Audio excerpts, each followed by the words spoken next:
This is Dr. Reshu Shukla, your faculty for Technical Communication and Professional English. Today, I'm here again to discuss one very important topic, that is communication competence. So let's understand communication first. As we all know, it is simply the act of transferring information from one person to other person or group. Every communication involves one sender, a message, and a recipient. As we all know, it is a two-way process when communication is initiated by one person and it is received by other person. So it needs one appropriate channel as well, so that that entire communication is conveyed properly. So this entire process is known as communication that we know and we do in our lives, in everyday life. So let's understand what is competence. Competence is the ability to do something well. We know what to do and how to do it in the best possible manner. So competence को हम कहते हैं योग्यता, यानी किसी भी काम को करने का सबसे बेहतर तरीका, यानी हमारी कमांड किसी काम पे होना. We can say we become master of doing something. In our life हम सब में अलग अलग कैपेबिलिटीज़ होती हैं एंड कोई भी एक बंदा किसी एक चीज़ में अच्छा होता है तो दूसरा किसी में अच्छा होता है. We can say not everyone has the same intellectual level and ability to express your things in the best manner. So कोई हार्ड स्किल्स में अच्छा होता है, कोई कॉम स्किल्स में अच्छा होता है, कोई मैथमेटिक्स में बहुत अच्छा हो सकता है, कोई फिजिक्स में बहुत अच्छा हो सकता है, किसी का कुछ बहुत अच्छा होता है. यानी कॉम्पिटेंस माने आपका किस चीज़ में बहुत ज़्यादा स्ट्रॉन्ग हैंड है. So that ability to do something well and effectively is known as competence. If we combine these two terms together, we come to know a definition, that is communication competence refers to the knowledge of effective and appropriate communication. जब competence communication के level पे understand किया जाता है, जब हम communication की योग्यता की बात करते हैं तो उसका मतलब होता है we are talking about the knowledge of effective and appropriate communication pattern and the ability to use and adapt the knowledge in various condition, यानी कि context, यानी कि हमको उस पर्टिकुलर कम्युनिकेशन प्रोसेस की पूरी नॉलेज हो. We should know everything about the language. We should know the patterns of the language. We should have the ability to express and our thought in that particular language. हम उतने comfortable हों उसके साथ, हमें उस language में बात करनी आती हो. रिटन और स्पोकन हम उसमें बहुत ही कॉन्फिडेंट जोन में हो. That is the ability. And we know कैसे हम अपनी उस बात को, अपने नॉलेज को, अपनी एबिलिटी को अलग अलग सिचुएशन में switch on switch off mode में खुद को ट्रांसफॉर्म कर सकते हैं. So that is the entire understanding of communication competence. Communication competence में ये तीन जो टर्म्स हैं, that knowledge, ability and various context, these are the pillars to understand communication competence. So we are going to study all these points, all these 3 points separately, and these understanding of these 3 points will definitely enable us to understand the entire definition and the uses of the competency. यानी कि competence है क्या और competence हम अपने आप में कैसे जो है क्रिएट कर सकते हैं. तो सबसे पहली बात है, we are talking about the knowledge.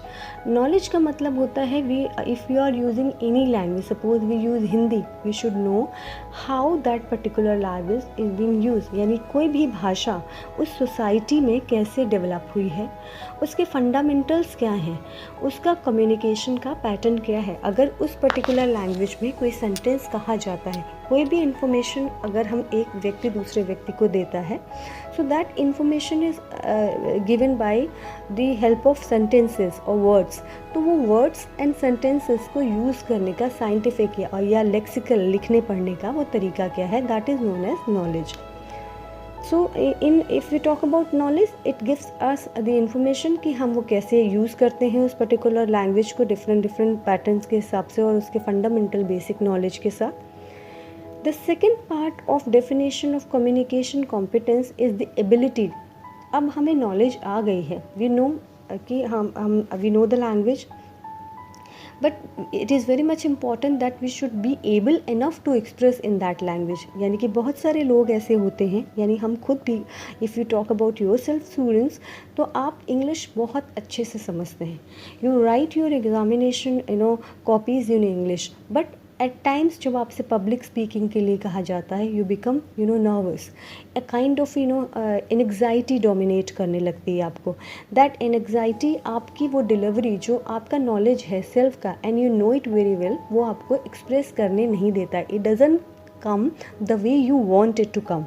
So that is the ability. यानी जब हम नॉलेज को यूज़ करना सीख जाएं और वो नॉलेज को यूज़ करना हमारे कंफर्ट जोन में आ जाए, यानी हमारे हाथों का एकदम स्किल बन जाए कि हम जब चाहें उसको जैसे चाहें यूज़ कर दें, उसको हम कहते हैं ability. So it is the individual. यहाँ पे क्या है, इस एबिलिटी में कुछ इंडिविजुअल फैक्टर्स होते हैं जो डोमिनेट करते हैं। Two factors are broadly divided like physiological factor and psychological factor। यानी कि लैंग्वेज को या कम्युनिकेशन में अगर आपकी दक्षता है, एक्सपर्टाइज है, आप बहुत अच्छी बात कर सकते हैं। इस बात को इफ़ेक्ट करने के लिए साइकोलॉजिकल फैक्टर्स होते हैं और फिजियोलॉजिकल फैक्टर होते हैं। फिजियोलॉजिकल फैक्टर में age, maturity and ability to communicate आती है। एज यानी एक एज का डिफरेंस कम्युनिकेशन की कॉम्पिटेंस को बिल्कुल अलग तरीके से समझा जाता है। एक छोटा बच्चा, उसकी बात में वो सटलनेस नहीं होगी, सिंसियरिटी नहीं होगी, गहराई नहीं होगी, डेप्थ नहीं होगी, वो एक लेवल नहीं होगा जो एक बड़े मैच्योर इंसान में होगा। Maturity is different thing from age. यानी कुछ लोग एक पर्टिकुलर एज में भी उनका बात करने का तरीका बहुत चाइल्डिश होता है, वो चीज़ों को बहुत पेशेंस के साथ नहीं सुनते हैं, उनके रिएक्शंस बहुत रैश होते हैं, इम्पल्सिव होते हैं। So maturity is yet again a different thing. Authorities में अक्सर आपको मैच्योरिटी दिखती है, वो अपने पॉइंट्स को बहुत अच्छे से क्लियर करते हैं, दूसरों को सुनते हैं, उनके जो इंस्ट्रक्शंस होते हैं वो बहुत ही सटल तरीके से आते हैं, जिनको सुनने के लिए, समझने के लिए और मानने के लिए सामने वाला अपने आप ही बाध्य हो जाता है। So that is maturity. Psychological जो फैक्टर्स होते हैं वो किसी भी इंसान की कम्युनिकेशन कॉम्पिटेंस में काम करते हैं। तो कुछ चीज़ें फैक्टर बहुत ज़्यादा इम्प्रेशन डालती हैं, जैसे कि वो कम्युनिकेट करते समय उस पर्सन का मूड कैसा है, स्ट्रेस लेवल कैसा है, वो किस तरीके की पर्सनालिटी का पर्सन है। A positive personality person will always talk in a positive manner. चाहे वो कौन सी भी बात या डिस्कशन हो, वो इसके पॉजिटिव पॉइंट से ही या पॉजिटिव एस्पेक्ट से ही आगे बढ़ेगा। But if a person is negative, you can see in the politics as well, बहुत सारे ऐसे बड़े लोग होते हैं जो हर पर्टिकुलर सिचुएशन में नेगेटिव एस्पेक्ट ढूंढ ही लेते हैं। So what is your personality kind. Stress level को आप मतलब किसी पर्टिकुलर सिचुएशन में आप कितने बैलेंस है, ज़रूरत से ज़्यादा क्या आप स्ट्रेस को अपने में हावी होना देते हैं, या आपके मूड्स जो है हैप्पी, सैड, एक्साइटेड, क्या ये सारे आपकी बातों में झलक जाते हैं। यानी you don't know how to control this things. तो ये जो चीज़ें हैं ये आपका सेकंड पार्ट में कवर होता है, एबिलिटी। यानी if you are capable enough, if you are able to communicate properly in an very appropriate kind of manner, तो उस कंडीशन में आप इन सारे के सारे फैक्टर्स को बहुत ही अच्छे से ध्यान रखेंगे और उनको अपने कम्युनिकेशन के ऊपर कभी भी नेगेटिव इम्पैक्ट डालने नहीं देंगे। That is your second part.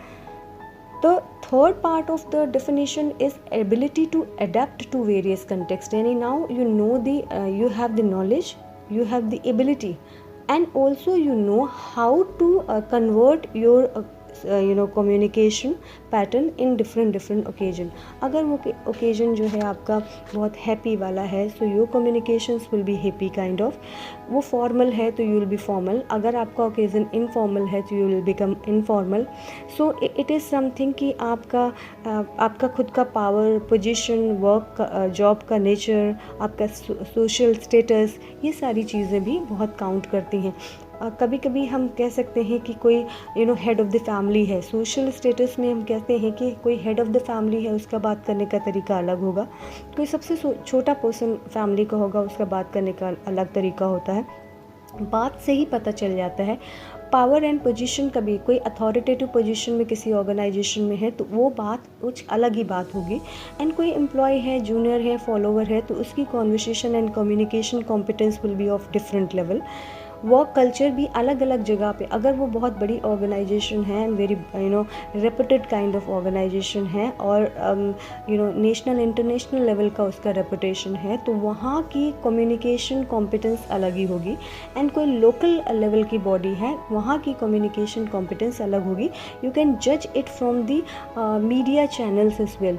कोई बहुत अच्छा मीडिया चैनल होगा तो उसकी जो डिलीवरी होगी that will be different, and कोई लोकल आपका जो है टीवी चैनल होगा, मीडिया जो न्यूज़ चैनल्स होते हैं, उनकी delivery will be different. Educational qualification and nationality भी बहुत ज़्यादा इम्पैक्ट डालती है। यानी कि अगर आप बात करें कि आपका एजुकेशन क्वालिफिकेशन, आप टेक्निकल हैं तो आपका कॉम्पिटेंस उस लेवल पे अलग होगा, अगर आपका एकेडमिक्स कुछ अलग है तो वो अलग होगा। नेशनैलिटी का मतलब होता है कि suppose you are a person from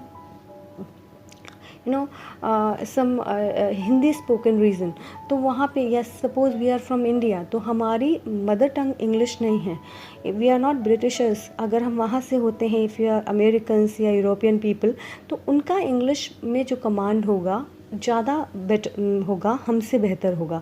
and हमारा जो होता है, because this is our second language, तो हमारा command in this language will be of different level. So उनका वो वेराइटी ऑफ कंडीशन में कैसे एब्जॉर्ब हो जाते हैं, उनकी कम्युनिकेशन जो टूल होता है वो कितनी इन्हांस्ड होती है, वो हमें अलग होगी। So this was the third part, and this is very important. जिन लोगों को भी बात समझ में आ जाती है कि वेरियस कंटेक्स्ट में अपने आप को कैसे ढाल लेना है, सो उनकी कम्युनिकेशन कॉम्पिटेंस बहुत ज़्यादा इन्हांस्ड हो जाती है। Now at last will discuss the tips of enhancing communication competence, यानी इन सारी चीज़ों को ध्यान में रखते हुए knowledge, ability and various context, इन सब चीज़ों को ध्यान में रखते हुए वो कौन से टिप्स हैं जिनको अगर हम जान लें तो हमारी कम्युनिकेशन कॉम्पिटेंस जो है बहुत इंक्रीज हो सकती है। सो सबसे इम्पॉर्टेंट चीज़ है state ideas clearly whenever we are talking to someone. It's really important कि हम सामने वाले के साथ जब भी बात करें, हमारी बातचीत एकदम क्लियर होनी चाहिए। यानी कि हमें बहुत ज़्यादा ज़रूरी हो जाता है कि when we are talking about, we should always talk straightforward, we should be polite always, पर हम बहुत सारा घुमा फिरा के बात नहीं करें। We should always communicate ethically, यानी कि हमें बहुत ज़्यादा ऐसी बात नहीं करनी चाहिए लोगों को इम्प्रेस करने के लिए जिन बातों में फैक्ट्स नहीं हो, वैलिडिटी नहीं हो, कुछ भी बातें कह दें। ऐसे बात करने से हमारी इमेज रूइन होती है, हमारी कम्युनिकेशन कॉम्पिटेंस यानी बात करने में जो दक्षता, जो महारत या जो हमारी योग्यता है, उसमें कमी आती है। Recognise when it is appropriate to communicate, हमेशा यह याद रखना चाहिए कि कहाँ पे हमें बोलना है, क्योंकि इंडिया में it's always people have this kind of opinion that they can give suggestion to anyone, they can talk at any particular point of time. So this should not be done. You should always know कि कौन सी जगह आपके बोलने की है और कौन सी नहीं है। You should always know the medium of communication, right medium of communication. Like if you talk about language, तो जब सामने वाला जिस लैंग्वेज में बात कर रहा हो, हमें उसी में बात करनी चाहिए। डेमोन्स्ट्रेट क्रेडिबिलिटी, क्रेडिबिलिटी का मतलब होता है आपकी पूरी पर्सनालिटी से सामने वाले को जो मैसेज जाए कि वो आप पे ट्रस्ट करे, विश्वसनीयता होता है credibility. So your body language, your expressions, your content and your entire personality demonstrate कि हाँ, आप पे भरोसा किया जा सकता है। Then you will have to know कि हम कन्फ्लिक्ट कैसे मैनेज कर सकते हैं। कन्फ्लिक्ट माने कि यहाँ पे होता है किसी भी ऑर्गेनाइजेशन में कुछ ऐसे लोग होते हैं, those are known as problem solver. So आप प्रॉब्लम बढ़ाते ही नहीं हैं, बल्कि दो लोगों के बीच में you know how to manage the conflict. So that is also very much important. And be open minded about other person point. Authoritative positions में ये बहुत इंपॉर्टेंट हो जाता है that you should know how to listen to others, और उनकी बातों का जो है एक्सेप्टेंस बहुत आपके अंदर होना चाहिए। टॉलरेंस, जिसकी बात आजकल मीडिया भी बहुत कहती है कि हम जहाँ पे भी हमारा कहीं ट्रिगर पॉइंट आता है तो we become excited, we become negative, but we should always have a tolerance in our mind कि हमें सामने वाले की बात भी सुननी है और एक्सेप्ट करनी है, उसका भी अपना एक पॉइंट ऑफ व्यू हो सकता है। The last and the most important one is listen attentively. हम लिसन अटेंटिवली हमेशा, मैं रिपीट करती हूँ, इट्स इम्पॉर्टेंट बिकॉज जितना ज़्यादा हम दूसरों को सुनते हैं उतना ही ज़्यादा हमारा नॉलेज एनरिच्ड होता चला जाता है। क्योंकि अगर हम लोगों को सुनेंगे नहीं तो हम हमेशा सिर्फ उतने ही थॉट्स के साथ रह जाएंगे जितने थॉट्स हमारे पास हैं.